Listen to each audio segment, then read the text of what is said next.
이 세상을 살아가는 동안에 나의 힘을 의지할 수 없으니 기도하고 낙심하지 말 것은 주께서 참 소망이 되심이라. 하나님의 꿈이 나의 비전이 되고 예수님의 성품이. 3월 13일 주일 예배 하나님께 올려드립니다.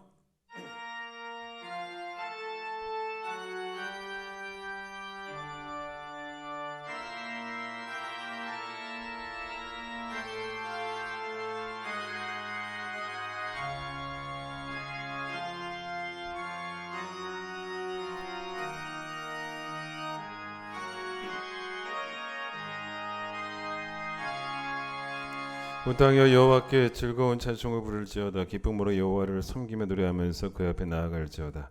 감사함으로 그의 문에 들어가며 찬송함으로 그의 궁정에 들어가서 그에게 감사하며 그의 이름을 송축할지어다. 아멘.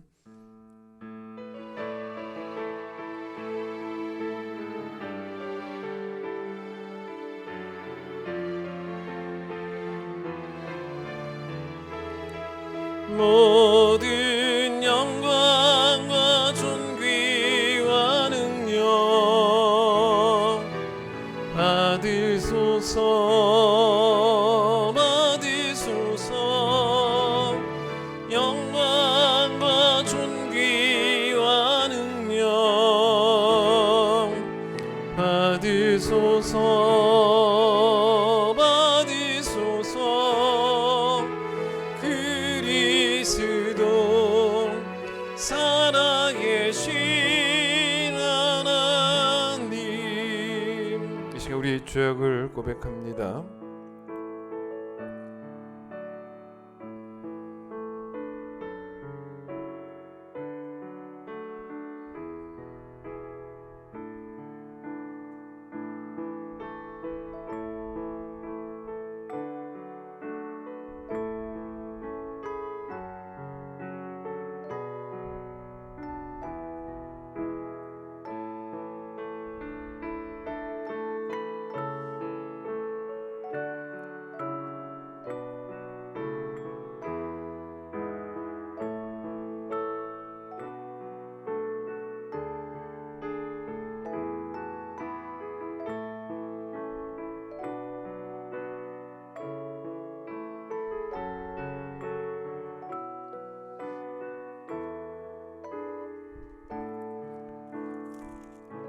여호와는 긍휼이 많으시고 은혜로우시며 노하기를 더디하시고 인자하심이 풍부하시도다. 우리 죄를 따라 우리를 처벌하지는 아니하시며 우리의 죄악을 따라 우리에게 그대로 갚지는 아니하셨으니 동이 서에서 먼 것 같이 우리의 죄가를 우리에게서 멀리 옮기셨느니라. 아멘. 신앙 고백합니다. 나는 전능하신 아버지 하나님 천지의 창조주를 믿습니다. 나는 그의 유일하신 아들 우리 주 예수 그리스도를 믿습니다. 그는 성령으로 잉태되어 동정녀 마리아에게서 나시고 본디오 빌라도에게 고난을 받아 십자가에 못 박혀 죽으시고 장사된 지 사흘 만에 죽은 자 가운데서 다시 살아나셨으며 하늘에 오르시어 전능하신 아버지 하나님 우편에 앉아 계시다가 거기로부터 살아있는 자와 죽은 자를 심판하러 오십니다. 나는 성령을 믿으며 거룩한 공교회와 성도의 교제와 죄를 용서받는 것과 몸의 부활과 영생을 믿습니다. 아멘. 144장입니다.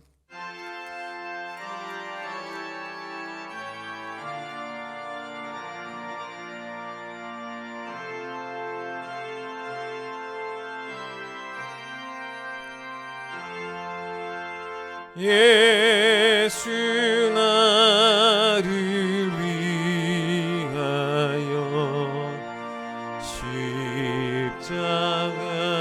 십자가를 질 때 세상 죄를 지시고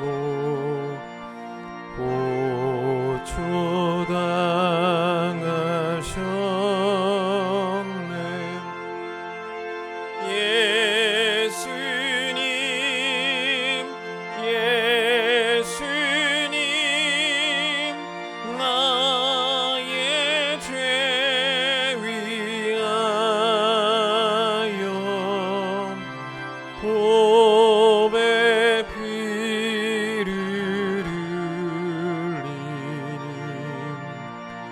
죄인 받으소서.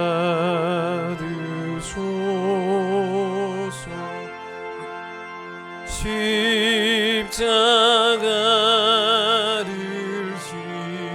지심은 무슨 죄가 있나. 저무지한 사람들 메시아 죽였네.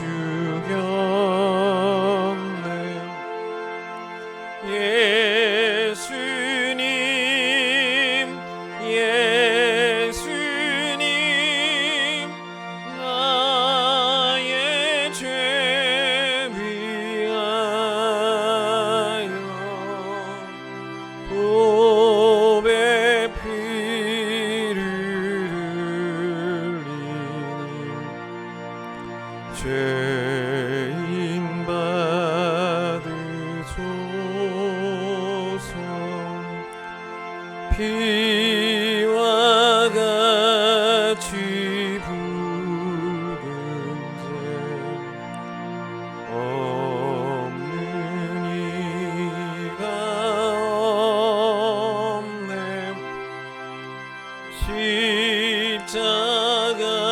십자가의 공로로 눈과 같이 되네.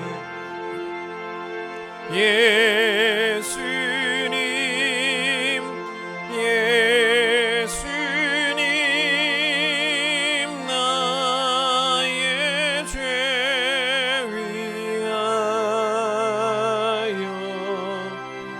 보배 피를 흘리니 죄인 받으소서.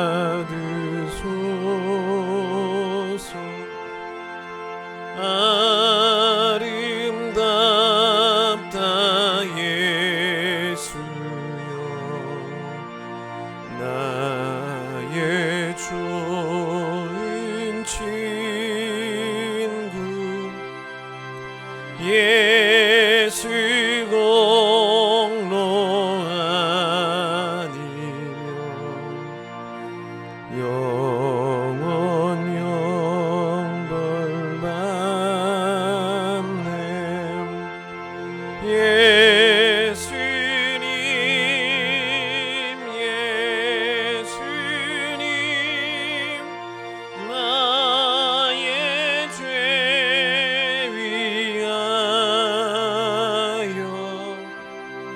보배 피를 흘리니 죄인 받으소서.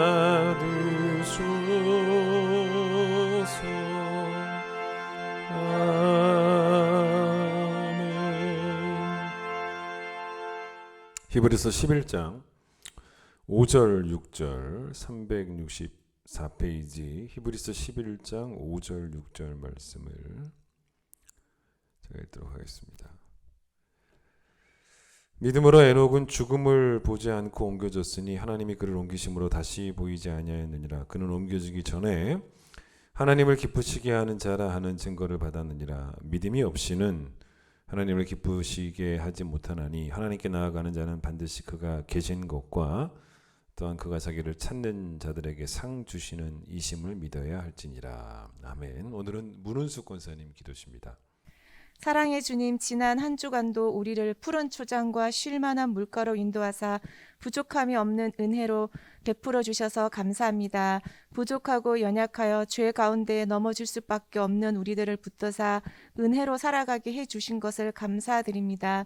넘치는 은혜와 사랑 가운데서도 육신의 연약함으로 인해 말씀을 가까이 하지 못하고 기도하기보다는 세상의 염려, 근심으로 인해 주의 영광을 온전히 드러내지 못함을 고백하며 회개합니다. 우리들의 회개가 옷만 찢는 것이 아니라 가슴을 찢는 회개를 통해 마지막 호흡까지 예수 그리스도의 발자취를 따라가고 믿음의 선배들에게 배워 넉넉히 승리하는 자 되게 하여 주시옵소서. 세상 염려가 아닌 하나님 뜻대로 근심하여 우리 안에 간절함이, 분함이, 사모함이 가득하여 하나님을 기쁘시게 하는 것이 우리들의 목적이 되게 하여 주시옵소서. 사랑의 주님, 지금은 사순절 기간입니다. 우리의 신랑이 되시고 왕이시며 아버지이신 주님의 귀한 보혈의 피를 기억하게 하시어 나만이 아닌 너를 생각하는 자, 함께하는 마음으로 온 열방 땅끝까지 서로 사랑하며 그리스도의 사랑이 담장 넘어 뻗어나가는 선한 청지기의 사명감을 잘 감당하는 자로 살아내는 믿음 허락해 주시옵소서. 사랑의 주님, 코로나로 인해 아파하는 성도들이 있습니다. 후유증 없이 빠르게 회복될 수 있도록 지켜주시고 하늘의 위로로 강건하게 잘 보낼 수 있도록 지켜주시옵소서. 사랑의 주님, 이 시간 간절히 기도드립니다.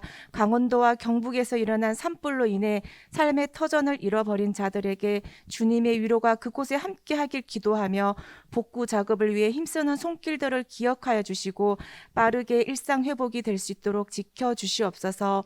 무엇보다 온 세계인이 더불어 살아가는 이 지구촌에 아직도 전쟁이 끝나지 않았고 곳곳마다 싸움의 소식이 계속해서 들리고 있습니다. 탐욕으로 인해 남의 것을 빼앗기 위해 무기를 앞세워 피로 물들고 폭염에 휩싸인 우크라이나에게 이 전쟁이 멈추게 하시고 더 이상 희생자들이 나오지 않도록 대화와 타협으로 물러설 줄도 알게 하시고 미움이 가득한 그곳에 사랑이 가득한 평화의 땅으로 변하게 하여 주시옵소서. 역사를 통치하시는 주님, 대한민국 제20대 대통령이 새롭게 선출이 되었습니다. 기득권층에 치우친 정치를 하지 않게 하시고 법과 질서가 존중되며 자라나는 어린이와 청년들 그리고 약한 자들이 보호받는 나라가 되며 무엇보다 하나님의 공의를 두려워하는 나라가 될 수 있도록 지켜주시고 서로 반목하지 않도록 기도로 중보하는 저희들 되게 하여 주시옵소서. 이제 말씀을 듣습니다. 주의 말씀은 내 발의 등이고 빛이심을 기억하며 예배 가운데 찾아오시는 주님을 만나게 하옵시고 하나라도 땅에 떨어지지 않게 하시고 달고 오묘한 귀한 말씀을 세상에 전파하는 행함 있는 믿음으로 예수를 자랑하는 우리들 되게 하여 주시옵소서. 말씀 전하시는 목사님 붙들어 주시고 그 입술을 통하여서 주의 말씀이 온전히 선포되게 하시고 살아 역사하시는 말씀의 은혜를 우리들이 경험케 하여 주시옵소서. 오늘도 귀한 은혜와 영광으로 충만케 하여 주실 것을 믿으며 예수 그리스도의 이름으로 기도드렸습니다. 아멘.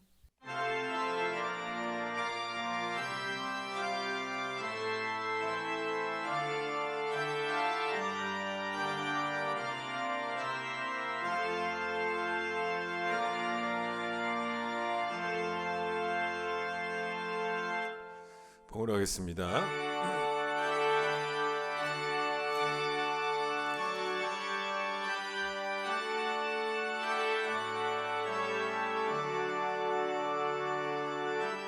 내게 있는 모든 것을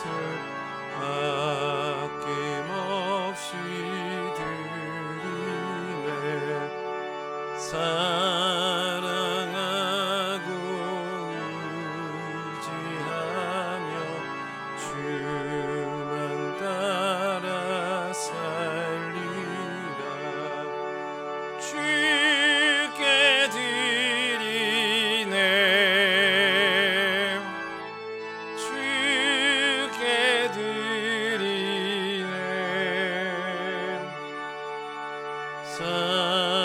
사랑하는 그 주 앞에 모두 드리네. 아멘. 사랑과 은혜가 많으신 하나님 아버지 감사합니다. 오늘도 주의 날 허락하여 주셔서 주 앞에 나와 예배하게 하심을 감사합니다. 주님의 날은 우리에게 예배하기 위하여 하나님께서 정하신 날이오니 이날 우리가 예수 그리스도의 부활을 기뻐하게 하여 주시고 또 우리에게 베푸신 그 측량할 수 없는 하나님의 은혜를 감사하게 하여 주시며 변함없는 하나님의 사랑과 또 우리를 용서하신 하나님의 자비하심과 긍휼하심을 감사하며 기뻐하며 드리는 온전한 예배가 되어질 수 있도록 하나님 축복하여 주시옵소서. 코로나로 참 어려운 시대를 살고 있지만 이럴 때일수록 믿음의 주여 또 온전케 하시는 예수만을 바라보게 하여 주시고 잘 견뎌낼 수 있는 믿음 허락하여 주시고 여전히 우리의 삶의 자리에서 이런 환경과는 상관없이 환경을 이기며 하나님을 예배하는 일에 꼭 성공하는 귀한 성도들 될 수 있도록 축복하여 주시옵소서. 주님께 귀한 예물 드립니다. 10의 1 드린 손길, 선교와 구제를 위한 헌금, 또 건축을 위한 헌금, 1,000번째 감사 헌금, 주정 헌금 하나님 받아 주시기를 소망하며 예수님의 이름으로 기도드립니다. 아멘.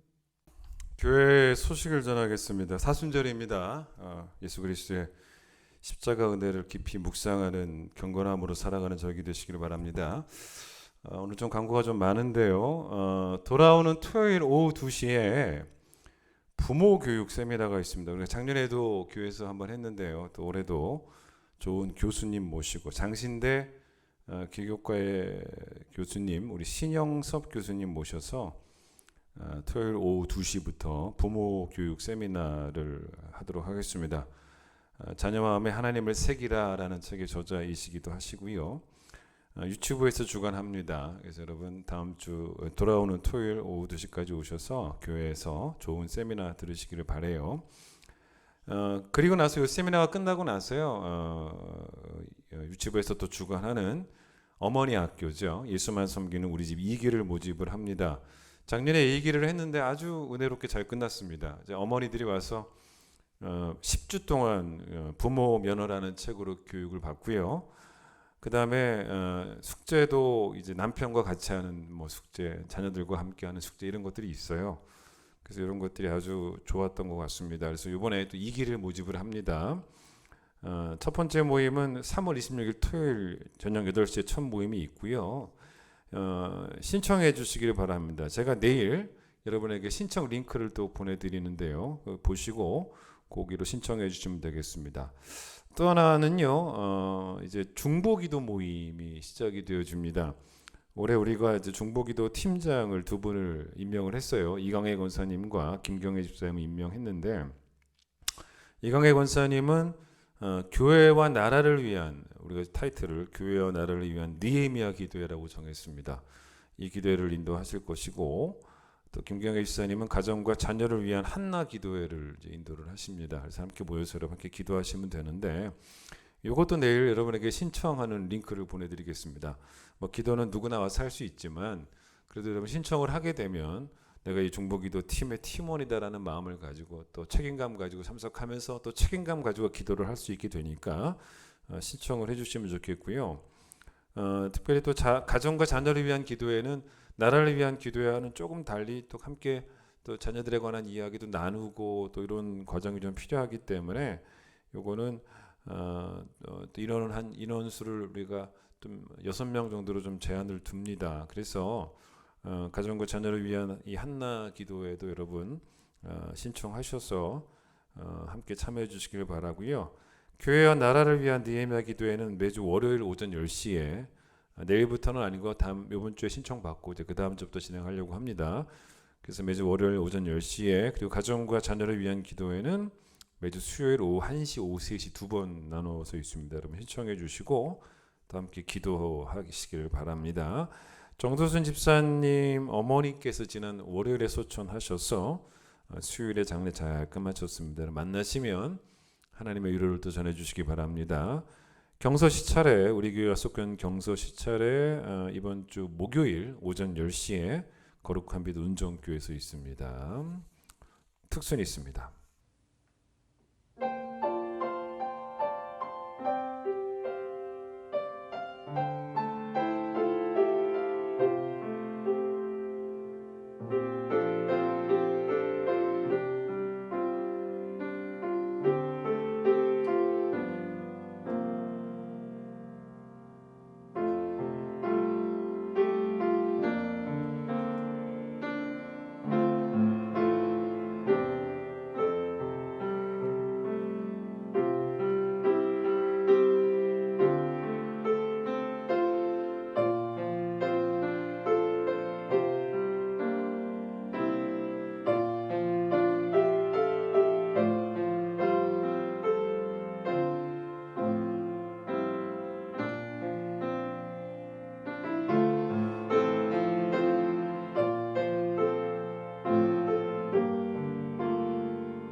찬양하겠습니다.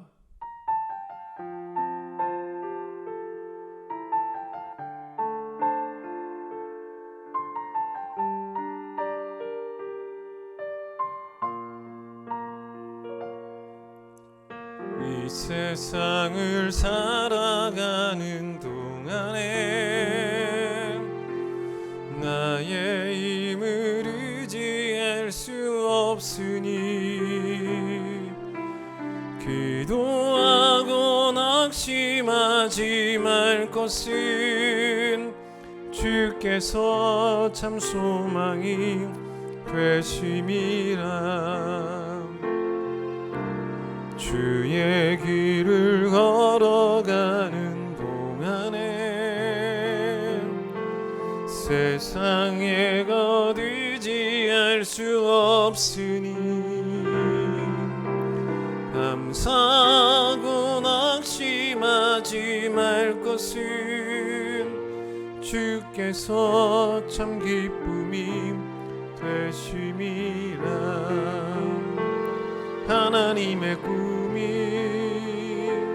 나의 비전이 되고 예수님의 성품이 나의 인격이 되고 성령님의 권능이 나의 능력이 되길 원하고 바라고 기도합니다. 자, 히브리서 11장 이야기를 제가 많이 하죠. 이 히브리서 11장에 나오는 그 믿음의 인물들은 다 부자들입니다. 물론 제가 말하는 부자의 개념은 돈이 많다는 그런 의미는 아니고요. 야고보서 2장 5절에 보면은요, 믿음의 부요한 자라는 표현이 나옵니다. 원래 영어에서 여러분 부요하다라는 단어가 rich라는 단어 아시죠? 근데 야고보서 2장 5절을 보시면 영어에 뭐라고 나오냐면 rich in faith라는 표현이 나옵니다. 그러니까 무슨 말이냐면 믿음에 있어서 부자라는 거예요. 믿음에 있어서. 자, 이 말씀이 왜 나왔냐면 그 야고보서 2장은 이 교회 안에서의 그 차별에 관한 이야기를 지적합니다. 교회에 딱 들어올 때 부자, 돈 많은 부자가 입구로부터 환영을 받고 있는데 가난한 사람은 환영도 받지 못한다는 그런 말도 안 되는 차별이 교회에 있었다는 거죠. 돈 많은 사람이 대접받는 그런 교회가 되면은 안 되고 모든 성도가 돈이 많든 없든 간에 믿음에 있어서 부자가 되는 그런 교회를 꿈꿔야 된다는 거죠. 여러분 진짜 부자는 돈 부자가 아니고 믿음 부자라는 이야기입니다. 히브리서 11장의 인물들은 모두 믿음 부자들이에요. 하나님은 우리의 그 소유를 기뻐하시지는 않습니다. 만약에 하나님이 소유에 관해서 기뻐하신다면 소유를 기뻐하시는 게 아니라 소유를 사용하는 믿음을 기뻐하시겠죠. 하나님 우리의 믿음을 기뻐하십니다. 여러분 그래서 전도서 7장 1절에 아름다운 이름이 보배로운 기름보다 낫다라고 말씀하신 것도 히브리서 11장에 나오는 이 인물들은 전도서의 표현대로 한다면 값비싼 기름, 많은 재산은 없었지만 그래도 이들에게 있었던 게 뭐냐면 아름다운 이름이 있었다는 거죠. 그래서 여러분 히브리서 11장을 이렇게 읽을 때 이들을 이렇게 여러분 읽어보면서요, 이들이 부러워야 됩니다. 그렇게 돼야 돼요. 나도 이들처럼 되고 싶다라는 그런 바람들이 생긴다면 이건 아주 긍정적인 신호입니다. 평생을 교회 다녔으면서도 어떻게 살면 내가 하나님을 기쁘시게 할 수 있을까에 대해서 지독하게 무관심한 사람들이 많지 않습니까?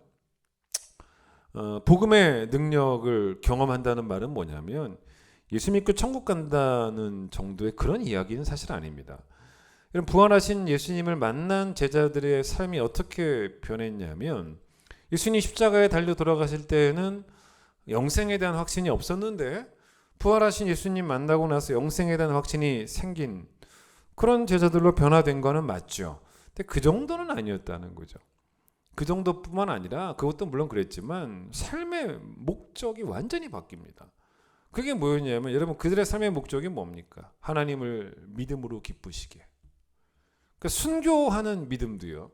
하나님을 기쁘시게 하는 것이 될 수만 있다면 마다하지 않겠다는 그런 태도를 분명히 보였다는 거죠. 그래서 내 마지막 호흡까지도 하나님을 기쁘시게 해드리는 호흡 되기를 여러분 원하신다면 히브리서 11장을 좀 가까이 두고 읽어야 되면 읽으면 좋지 않겠냐. 믿음의 교과서 같은 본문이라고 보시면 됩니다. 오늘은 이제 히브리서 11장에 나오는 인물 가운데 에녹에 관한 이야기를 좀 해보고 싶은데, 여러분 에녹에 관한 믿음은 우리가 잘 아는 표현이 있지 않습니까? 하나님과 동행하는 믿음이었다라고. 여기는 안 나오는데 창세기 5장 22절에 나옵니다. 동행이라는 말이 함께 걷는다는 말인데, 성경에 이 에녹에 대한 정보는 이제 워낙 없다 보니까 우리가 잘 몰라서 그렇지, 그러나 그 동행했다라는 그 한 가지 사실만으로도 사실은 가만히 생각해 보면 무척 대단한 믿음이었다는 거죠. 우리가 하나님과 동행하는가라고 여러분 스스로에게 물어보시면은 글쎄요, 우리가 자신 있게 예스라고 말 못할 걸요. 그러니까 하나님과 동행할 정도로 에녹은 철저하게 하나님 중심으로 살았다는 거거든요. 우리가 간혹 뭐 하나님보다 앞서간다는 표현을 쓰지만 사실 그것도 정확하지 않은 게, 뭐 우리가 앞서가면 하나님이 뭐 뒤에서 따라오기라도 하십니까? 그것도 아니지 않습니까? 그러니까 정확한 표현은 차라리 뭐라고 생각이 드냐면, 우리는 하나님과 동행하지 않고 하나님과 그냥 다른 길을 걸어가고 있는 거죠. 그러면서도 우리는 그 길을, 내가 하나님과 다른 길을 걸어가면서 우리는 그 길을 하나님이 축복해 주시기를 바란다는 거죠. 우리는 그 축복 받으려고 교회를 다니는데 이게 얼마나 잘못된 신앙이겠습니까? 이 동행하면 떠오르는 일이 저에게 하나 있는데, 2015년이었죠. 그 전에 있던 교회에서 제가 이제 일본으로 청년들을 데리고 단기 선교를 간 적이 있었습니다. 그때는 제가 이제 전임 전도사 때였죠. 근데 이제 그 오사카로 단기 선교를 갔는데, 어느 날 그 선교사님이 이제 그 팀을 짜주고 그 팀별로 어딘가를 좀 찾아가라는 그런 미션을 주셨어요. 그러니까 오사카니까 뭐 전철도 타고 뭐 걷기도 하고, 그래서 그리로 찾아가는 그런 미션을 받았는데, 저도 어떤 청년들과 한 팀이 되어서 어딘가를 가는 길이었습니다. 가다 보니까 길을 모르잖아요. 그래서 이제 지나가던 일본 사람이 있길래 이제 그 종이에 쓰여진 목적지를 이렇게 보여주면서 여기 가는 길을 물었습니다. 근데 이제 이분이 참 놀라운 일이 자기를 따라오라고 손짓을 하더라고요. 그래서 이분이 어느 정도까지 우리를 인도해 줬냐면, 우리가 가야 되는 그 장소까지 가더라고요. 그 자신이 앞장서서 걸어가 준 거죠.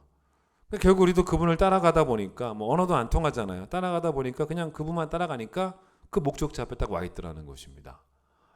사실 여러분, 이 정도까지 친절하기는 어렵죠. 여러분 그럴 수 있겠습니까? 여러분 외국 사람이 여러분에게 와서 길을 물어보면 뭐 영어로 물어보고 뭐 다른 나라 말로 물어보고 언어도 안 통하는데 그냥 뭐라 그러겠습니까? 그냥 sorry, 그냥 뭐 죄송하다고 그러면서 그냥 이 정도로 반응하기 쉽지, 내가 가던 길이 있는데 그 길을 다 포기하고 그 사람이 가야 할 길을 함께 가주는 게 쉽겠냐는 것입니다.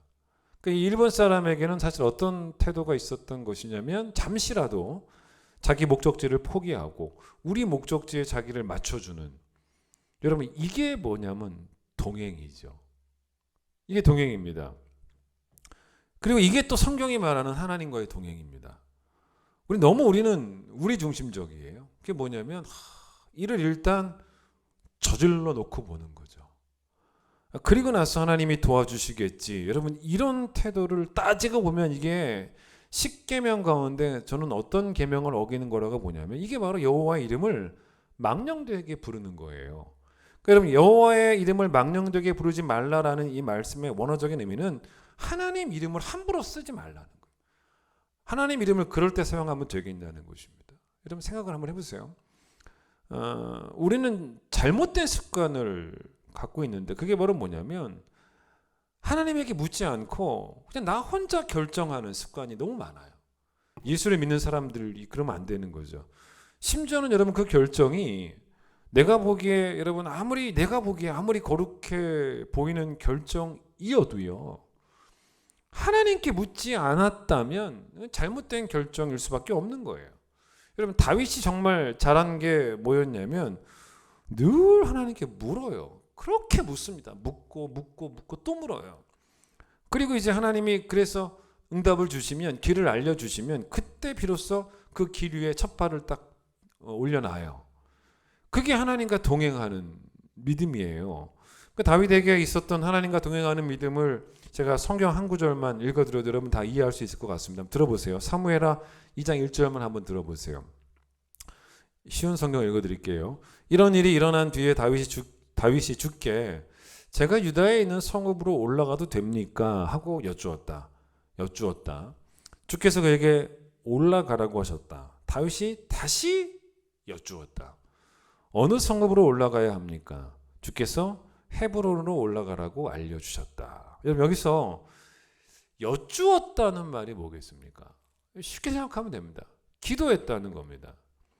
그러니 이 표현은 기도로 하나님께 여쭈었다는 거예요. 그러니까 기도로 하나님께 무엇을 요구할 수도 있죠. 그게 간구죠. 근데 기도는 그런 것만 있는 게 아니라 기도로 여쭈었다는 것입니다. 여러분 다윗은 정확하게 이해해 보세요. 기도하면서 자신의 뜻을 하나님이 좀 허락해 달라고 요구한 것도 아닙니다. 그게 아니고 다윗은 기도하면서 하나님의 뜻을 물었다는 거죠.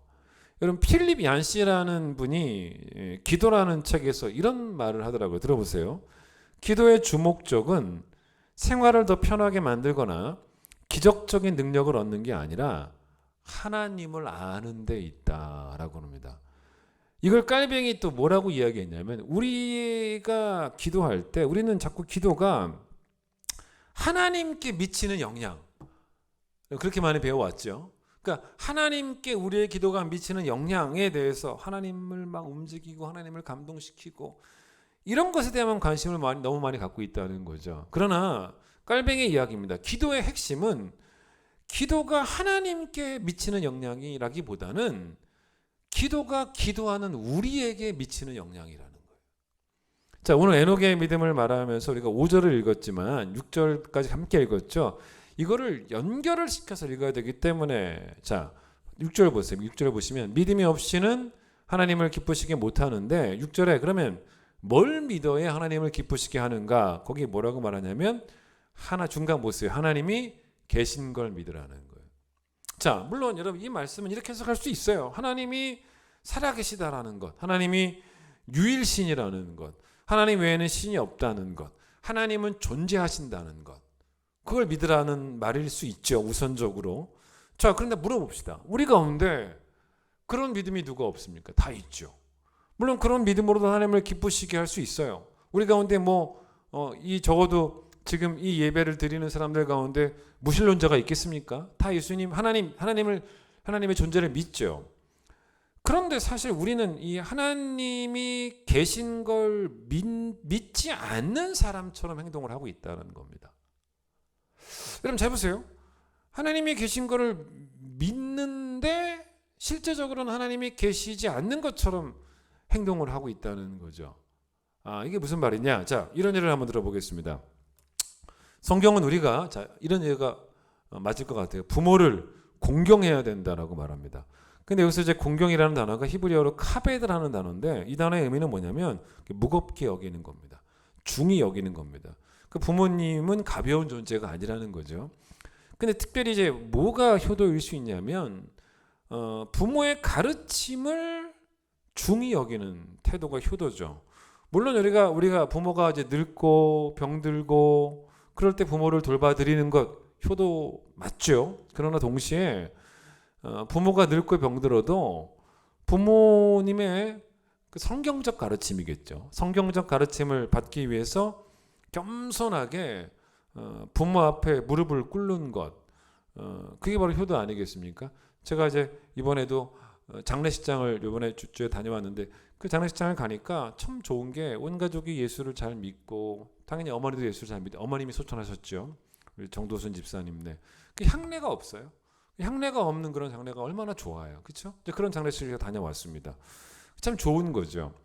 그런데 여러분 생각해 보세요. 우리가 이 부모님 돌아가실 때까지 부모님을 내 신앙의 선배님으로 모시는 거죠. 영적 교사로.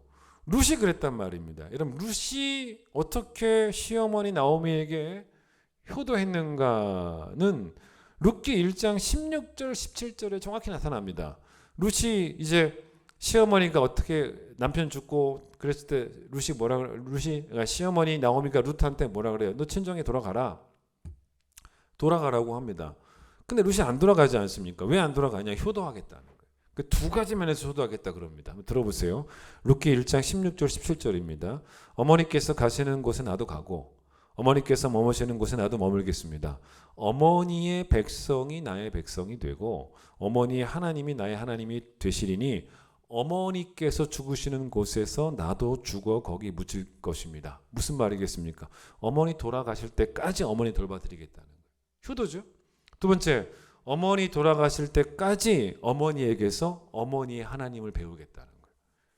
여러분 저희 아버지 요즘 몸이 아프셔서 교회 못 오시는데 어머니는 저에게 오신단 말입니다. 지금 계속. 그런데 이제 오셔서 저희 어머니가 제 설교를 들으신단 말이에요.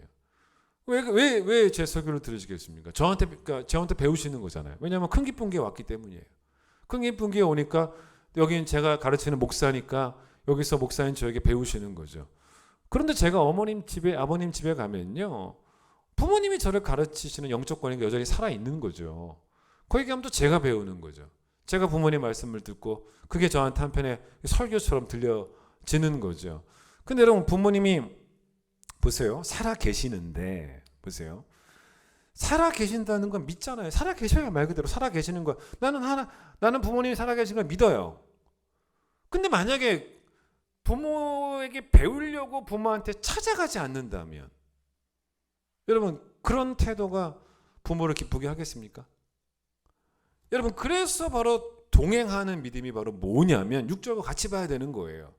하나님이 계신 걸 내가 믿기 때문에 하나님의 존재를 무시하지 않고 하나님께 물으려 하나님의 뜻을 구하기 위해서 그 다음 뭐라 그래요? 하나님을 찾는. 나왔잖아. 하나님을 찾는다. 이건요 다양한 해석이 가능하겠지만 그 중에 가능한 해석이 제가 지금 하는 해석입니다. 그러니까 하나님을 찾는 게 바로 뭐겠습니까? 물으려. 계신다는 걸 믿는 수준이 아니고 하나님께 하나님의 뜻을 묻기 위해서 하나님 뜻을 구하기 위해서 하나님을 찾는 믿음이 바로 에녹의 믿음이었고 하나님과 동행하는 믿음이었다는 것입니다. 여러분 그래서 하나님을 찾아야 하나님이 계신 걸 결국 믿는 게 되는 것이지 자기 뜻대로 자기 멋대로 살면서 결국 하나님이 계신 걸 믿는다? 그건 좀 약간 어불성설이라는 거죠. 전도서 12장 1절에 보시면 어떤 말씀이 나오냐면 청년의 때에 창조자를 기억하라라는 말씀이 나옵니다. 무슨 말이냐면 물론 여러분 이게 무슨 말이냐면 청년의 때부터 꼭 하나님 중심으로 살라는 말이겠죠. 사실 성경에 나오는 위대한 그 믿음의 사람들은 어느 정도 나이가 된 다음에 비로소 하나님 중심으로 살기 시작한 사람들은 사실은 아니에요. 우리는 뭐라고 말합니까? 청년 다윗 맞잖아요. 청년 요셉, 청년 다니엘 이렇게 말하는 것처럼 청년의 때에 너무나 신앙생활이 아름다웠던 그런 사람들이었습니다. 이들이 집중한 것이 무엇이었냐면 내가 하나님께 원하는 것은 아니었다는 거죠. 하나님이 내게 원하시는 것에 반응하려고 합니다. 그게 바로 뭐냐면 창조자를 기억하는 믿음이죠. 내가 여러분 내 인생의 계획을 다 세워놓고 그걸 이루기 위해서 여러분 하나님을 이용하는 그런 태도가 아니었고 나를 향한 하나님의 뜻이 무엇인지를 잘 분별해서 그리고 난 다음에 그 하나님의 뜻에 자기를 이렇게 맞추어냈던 그런 믿음의 사람들이었다는 거죠. 여러분 창조자이신 하나님은 우리를 일단 창조해 보신 게 아니에요. 그게 아니고 이사야 43장 21절에 뭐라고 나오냐면 이 백성은 내가 나를 위하여 지었나니 나를 찬송하게 하려 함이니라. 그러니까 우리의 창조자 하나님은 우리를 위하여 우리를 창조하신 게 아니고 하나님을 위하여 우리를 창조하신 그런 창조자라는 것입니다. 만약 여러분 보세요. 하나님이 보세요. 우리를 위하여 우리를 창조하셨다면 오히려 하나님이 우리에게 계속 물으실 거예요. 하나님이 뭐라고? 너 원하는 게 뭐냐? 네가 원하는 게 뭐냐? 내가 너를 기쁘게 해주기 원한다. 원하는 거 다 말해봐라. 근데 그 반대라는 거죠. 하나님은 하나님을 위해서 우리를 창조하셨기 때문에 우리가 물으라는 거예요. 거꾸로 우리가 내가 이 땅에서 살기를 원하시는 삶이, 하나님 원하시는 삶이 무엇인지를 계속 물어보라는 것입니다. 그러니 여러분, 하나님과의 동행은 하나님의 뜻에 내 뜻을 굴복시키는 그런 어떤 항복을 의미할 수밖에 없다는 거죠. 그래서 성경은 하나님이 우리를 이 땅에 창조하셨다라고 말씀하지 않고 창조하셔서 이 땅에 보내셨다라고 말을 하더라는 것입니다. 자, 이게 좀 구별을 해볼 필요가 있는 게 철학자들 가운데 이 실존 철학자들과 구별되는 그런 개념이죠.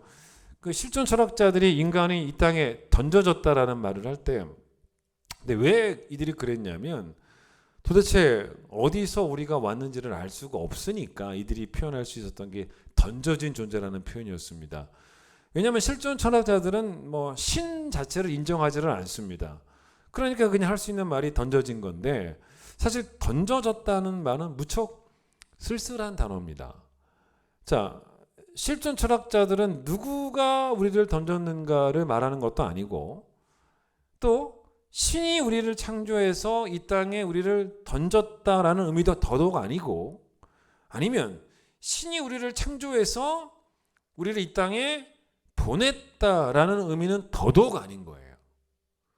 어쨌든 여러분, 이 던져졌다라는 단어보다 훨씬 더 아름다운 단어는 이제 보내진 거잖아요. 그게 더 의미가 있고 그게 맞죠. 근데 이제 실존 철학자들은 딱 한 가지에만 집중을 한 겁니다. 뭐에 집중한 거냐면 딱 한 가지예요. 지금 현 존재. 내가 지금 존재하고 있다라는 사실에만 집중을 한 것입니다. 그게 실존 철학입니다. 그런데 뭐 어떻게 하다가 존재했는지를 알 수는 없지만 그게 그냥 던져진 존재라는 표현입니다. 그렇다고 해서 여러분, 이 실존주의가 허무주의는 또 아닙니다. 그러니까 이게 어떤 거냐면 존재의 시작은 잘 모르지만, 어떻게 존재했는지는 모르지만 실존 철학자들 하는 말은 존재하게 됐으니, 이거예요. 존재하게 됐으니 의미 있게 살라는 거예요. 그래서 실존 철학자들 가운데 대표적인 철학자가 하이데거인데, 이 하이데거라는 사람은 인간이라는 표현 대신에 인간이라고 쓰지 않고 인간을 뭐라 그러냐면 현 존재라는 표현을 씁니다. 이 표현을 좀 우리가 귀담아 들을 필요가 있는 게, 여기에서 이 실존 철학과 성경의 차이가 나타나는 것입니다. 하이데거는 독일 철학자거든요. 독일 말로 현 존재가 뭐냐면 다자인이라는 단어입니다. 이 단어를 좀 분석할 필요가 있습니다. 인간이라는 단어 대신에 다자인, 현 존재라는 단어를 썼는데, 독일어로 나라는 단어가 뜻이 뭐냐면 거기라는 뜻입니다. 거기. 자인이 존재라는 뜻입니다. 그러니까 직역하면 뭐냐면, 다자인은 뭐냐면 거기에 존재하는, 거기에 존재하게 되었다는 그런 의미입니다.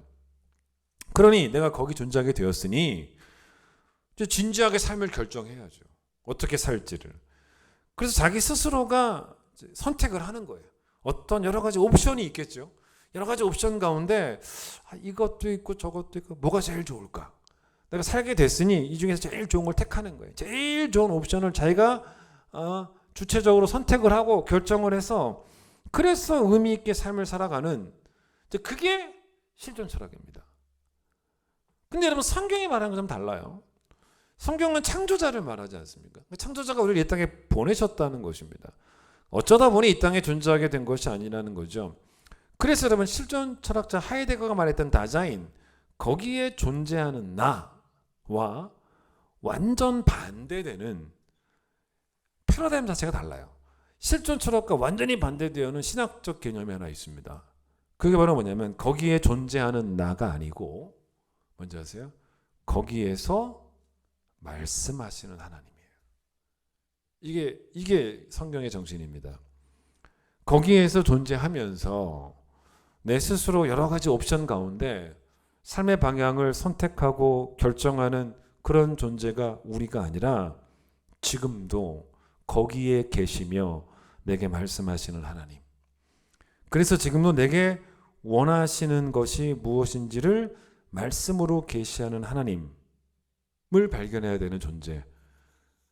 실존 철학자들처럼 거기에 여러 가지 가능성이 있는 옵션들이 있어서 그 중에 내 마음에 쏙 드는 것을 선택하는 그런 것이 아니고 거기에서 말씀하시는 하나님을 통하여 내가 걸어가야 하는 유일한 길을 발견하고 그 길을 순종함으로 걷는 믿음으로 하나님을 기쁘시게 해드리는 우리가 되는 것.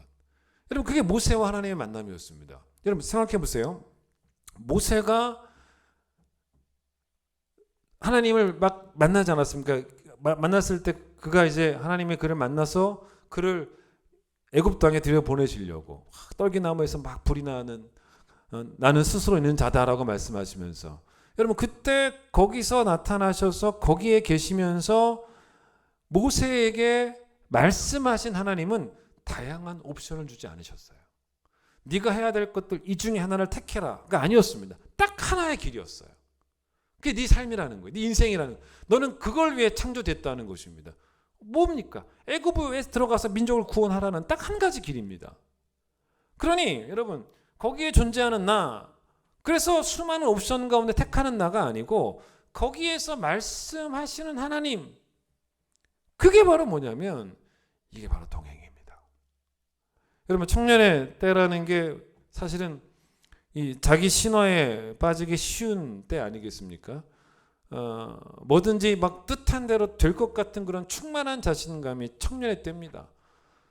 그래서 전도서는 청년의 때가 가장 위험한 때라는 걸 알기 때문에 창조자를 꼭 기억해라. 그래서 오늘 이 히브리서의 표현대로 한다면 창조자를 기억하면서 하나님이 창조하신 하나님이 거기 계신 걸 믿고, 그렇죠? 거기 하나님이 계신 것, 거기 계신 거죠. 하나님이 계신 걸 믿고 하나님의 뜻을 구하기 위하여 하나님을 찾는 믿음, 그게 6절이에요. 그 믿음으로 영광 돌리는 다니엘 같은, 다윗 같은, 요셉 같은, 그게 바로 동행이라는 거죠. 그게 5절과 6절이 이어지는 자연스럽게 연결돼 버리는 겁니다. 저희 장인 어른하고 장모님이 세탁소를 하시는데 43년째 하십니다. 근데 요즘 저희 장인 어른이 성경을 아주 열심히 읽으세요. 그래서 이제 가족 이 톡방에 장인 어르신께서 이렇게 신앙 고백을 이렇게 많이 나눠주시는데 이렇게 어쩔 땐 읽다 보면요, 이렇게 은혜가 돼서 막 설교 때 예화를 한번 들고 싶은 그런 예화도 있어요. 근데 이제 아버님이 이제 무슨 글을 보내셨냐면 가게 안에 세탁기가 있지 않습니까? 세탁기가 있는데 이 크죠. 이걸 수리하는 일이 있었다는 것입니다. 영업용 세탁기는 크잖아요. 그래서 제가 아버님에게 사진 좀 찍고 보내달라고 했습니다. 이거예요, 보세요. 크죠? 그런데 이제 여기 여러분 보시면 가운데 세탁통이 있지 않습니까? 근데 이제 안 보이지만 이 세탁통 위 아래 좌우로 뭐가 있냐면, 저도 이제 아버님 통해 알게 된 거죠. 4개의 쇼바가 있다라 그러시더라고요.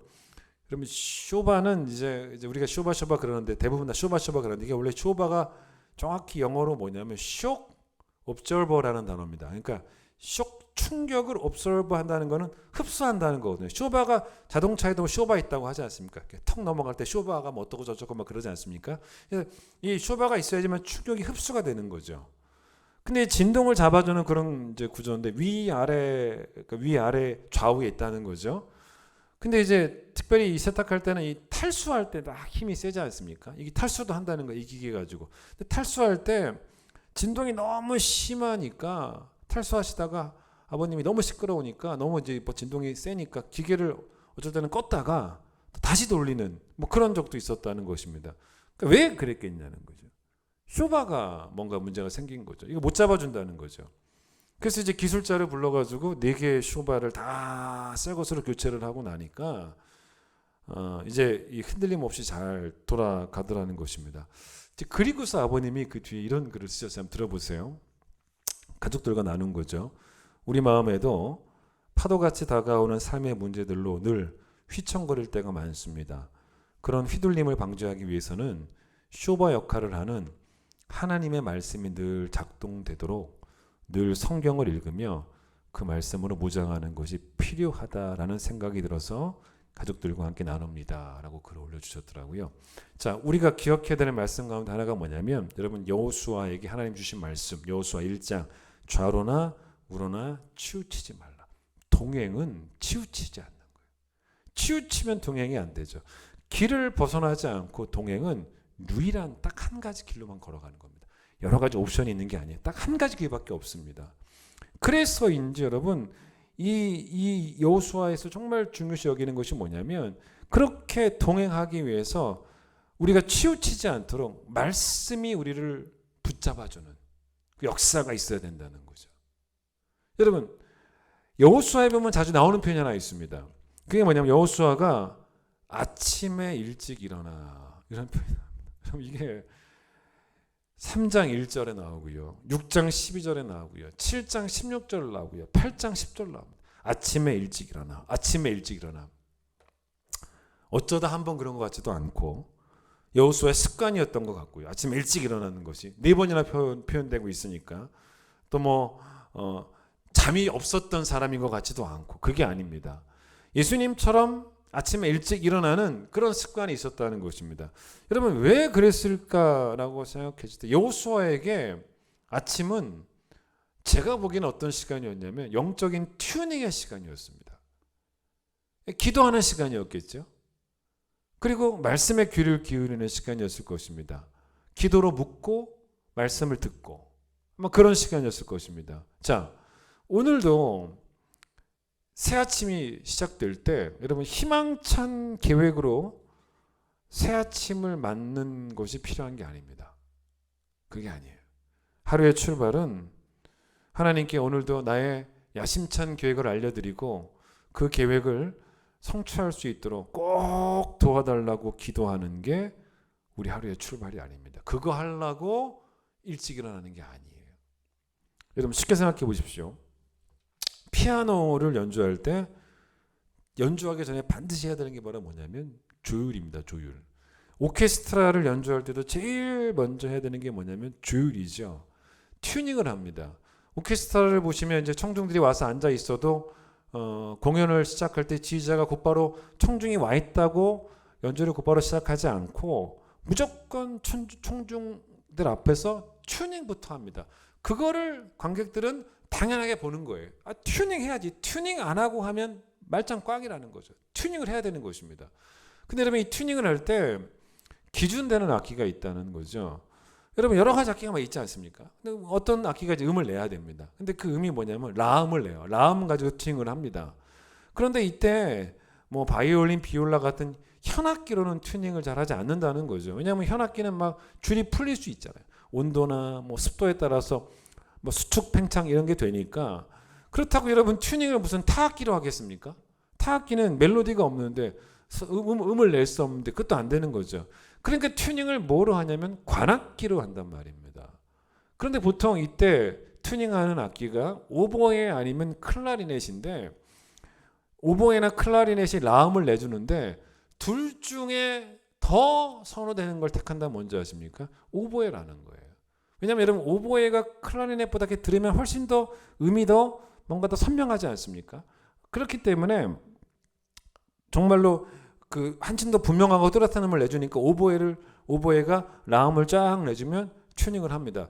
저는 이 얘기를 제가 왜 하냐면 에베소서 1장 12절에서 어떤 편이 나오냐면 하나님이 우리를 창조하셔서 이 땅에 살게 하신 이유가 나옵니다.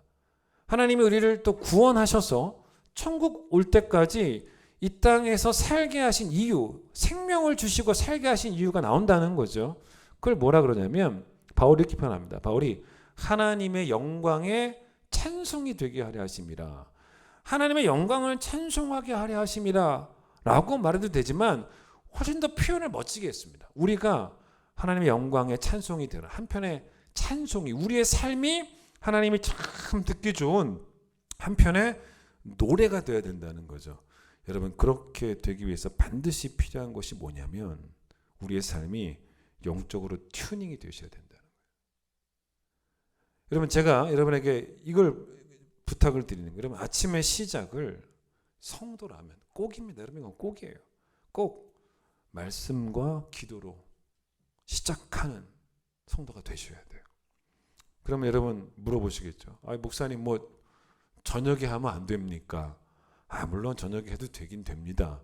그러나 예수님의 습관이 아침이셨고 여호수아의 습관도 아침이었던 것. 이거를 설명하기는 어렵지 않을 것 같아요. 어렵게 설명할 필요도 없이 여러분 어떤 거냐면 오늘 하루도 내가 찬양이 돼야 되지 않습니까? 피아노를 연주하기 전에 조율하지 않습니까? 오케스트라를 연주하기 전에 튜닝하지 않습니까?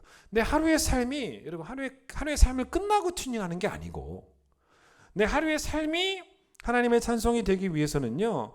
하루의 일과가 시작되기 전에 나의 야심찬 계획을 하나님께 알리는 기도로 출발하는 게 아니에요.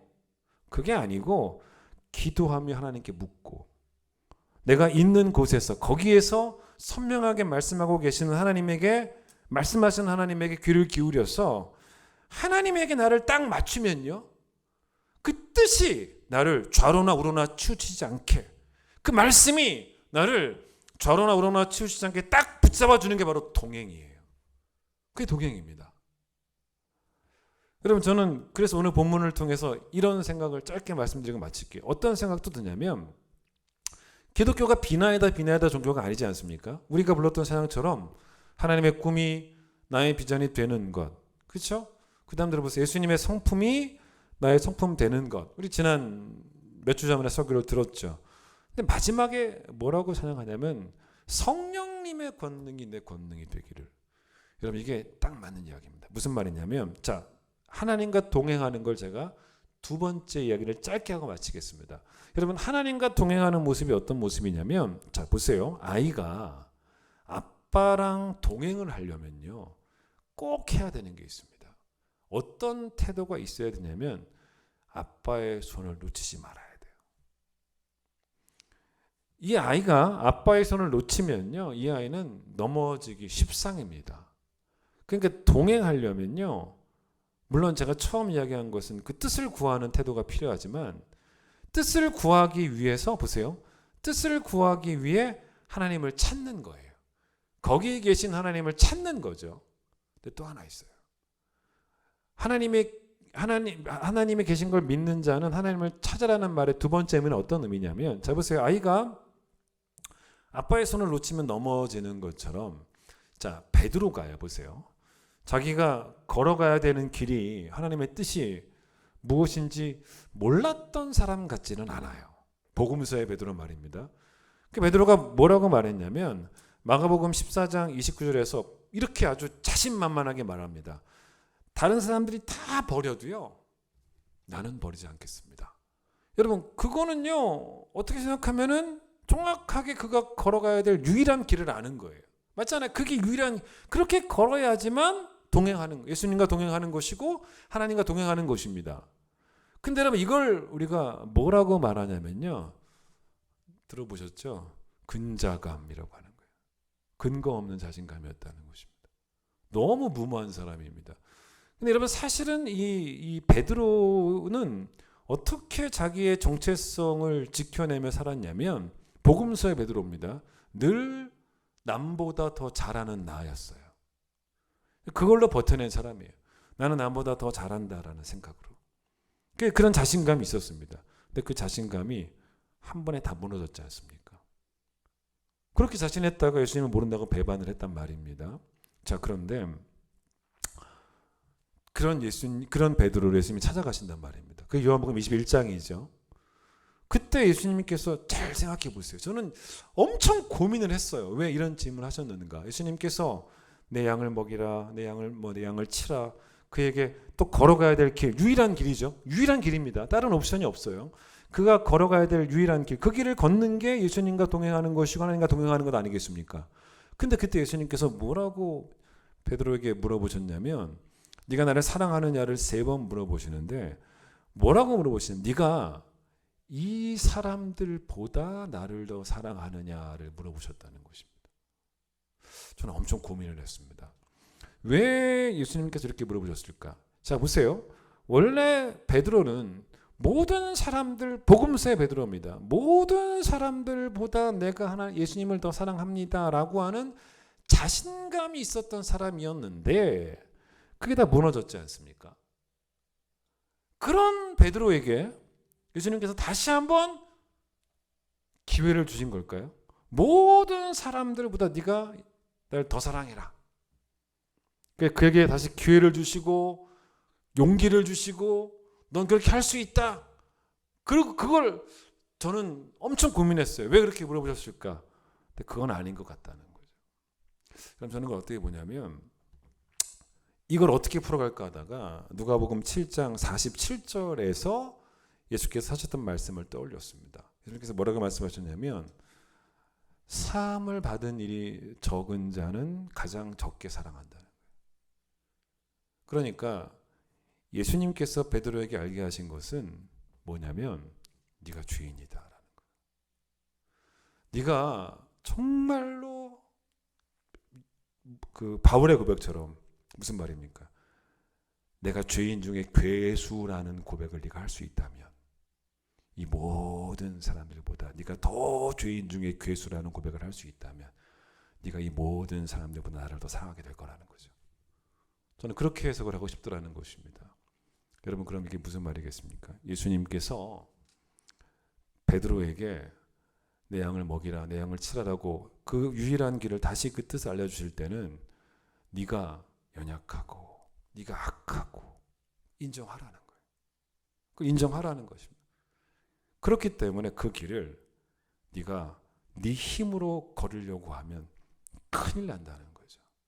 동행하려면 내 손 잡으라는 거예요. 나를 의지하라는 거예요. 여러분 그래서 잘 보세요. 믿음이 없이는 하나님을 기쁘시게 못하는데 첫 번째 말씀드린 믿음이 뭐냐면 하나님이 계신 것과 계신 하나님, 내 삶에 계신 하나님께 하나님의 뜻을 묻기 위하여 하나님을 찾는 태도. 두 번째, 그리고 그 길을 그 뜻을 알았다면 그 길을 걸어갈 수 있도록 나를 도와달라고 하나님의 은혜를 요구하기 위하여 하나님을 바로 찾는 바로 그 태도. 그래서 동행을 이뤄내면 그 믿음이 하나님의 뜻을 묻는 믿음과 하나님의 은혜를 의지하는 믿음이 하나님을 기쁘시게 한다는 거예요. 그게 아마도 에녹의 믿음이 아니었을까라고 생각해 봅니다. 찬양하겠습니다. 하나님의 뜻을 알기를 원합니다. 하나님의 꿈으로 내 비전을 삼고 또 그 길을 걸어갈 수 없는 내 연약함을 아오니 성령의 권능으로 나를 채워주시옵소서. 이 세상을 살아가는 동안에 나의 힘을 의지할 수 없으니 기도하고 낙심하지 말 것은 주께서 참 소망이 되심이라. 주의 길을 걸어가는 동안에 세상에 거두지할 수 없으니 감사하고 낙심하지 말 것은 주께서 참 기쁨이 돼. 하나님의 뜻을 묻습니다. 하나님의 꿈으로 하나님의 꿈이 나의 비전이 되고 예수님의 성품이 나의 인격이 성령의 능력으로 함께 하셔서 성령님의 권능이 나의 능력이 되길 원하고 바라고 하나님의 은혜로 그 길을 걷기 원합니다. 동행하기를 원합니다. 주의 은혜가 필요합니다. 주의 길을 걸어가는 동안에 세상에 거두지할 수 없으니 감사하고 낙심하지 말 것은 주께서 참 기쁨이 되심이라. 하나님의 꿈이 나의 비전이 되고 예수님의 성품이 나의 인격이 되고 성령님의 권능이 나의 능력이 되길 바라고 기도한 하나님의 꿈으로 내 비전을 삼기를. 하나님의 꿈이 나의 비전이 되고 예수님의 성품이 나의 인격이 되고 성령님의 권능이 나의 능력이 되길 원하고, 다시 고백합니다. 하나님의 꿈이 내 비전이 되기를 원합니다. 하나님의 꿈이 나의 비전이 되고 예수님의 성품이 나의 인격이 되고 성령님의 권능이 나의 능력이 되길 원하고 바라고 기도합니다. 우리가 걸어도 되는 여러 가지 길이 있는데 그 중에 하나를 내가 선택하는 것이 우리의 믿음이 아닙니다. 모세에게 찾아오신 말씀하시는 하나님은 네가 이스라엘 백성을 구원하기 위해서 애굽으로 들어가는 길이 네가 걸어야 되는 유일한 길이다라고 그렇게 말씀하셨던 것처럼 우리가 걷는 이 길이 하나님과 동행하는 길인지를 다시 한번 물어보게 해주시고, 혹시 하나님의 길이 아닌 다른 길을 걷고 있지는 않는지 고민해보게 해주시고, 오늘도 그 길을 걷기 위하여 하나님과 동행하기 위하여 하나님께 기도로 묻는 자들 되게 해주시고, 거기 계시며 말씀하신 하나님 앞에서 듣는 자들이 되게 하여 주셔서 유일한 길을 걸어갈 때 좌로나 우로나 치우치지 않고 또 우리 힘으로 할 수 없사오니 하나님이 거기 계신 걸 내가 믿지만 하나님을 찾는 믿음이 있어야 된다라는 것은 뜻을 구하는 믿음과 은혜를 구하는 믿음을 말씀하셨사오니 우리 힘으로는 걸어갈 수 없습니다.